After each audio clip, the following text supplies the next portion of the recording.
পঞ্চপাণ্ডবদের মধ্যে চলমান কোটা সংস্কার আন্দোলন নিয়ে সবার আগে মুখ খুলেছিলেন মুশফিকুর রহিম।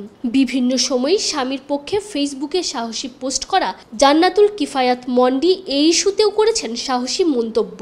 মন্ডির চাওয়া আর কোনো শিক্ষার্থীর যেন প্রাণহানি না হয়।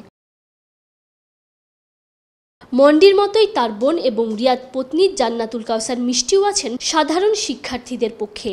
বোঝা যায় তার হ্যাশট্যাগ সম্বলিত এই পোস্ট দেখেই। মুশফিক রিয়াদের পর মেহেদী হাসান মিনাজও করেছিলেন ছাত্রদের নিরাপত্তা দেওয়ার আহ্বান। ব্যতিক্রম নন স্ত্রী রাবিয়া প্রীতিও। শেয়ার করেছেন আন্দোলনে মারা যাওয়া শিক্ষার্থী আবু সাইদের পরিবারকে নিয়ে দেয়া এক পোস্ট।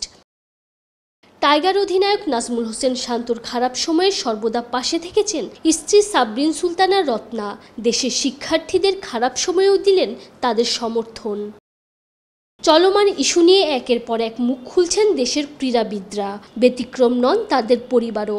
সকলেরই চাওয়া দেশের মানুষ থাকুক নিরাপদ, পূরণ হোক ছাত্রছাত্রীদের যৌক্তিক দাবিগুলোও।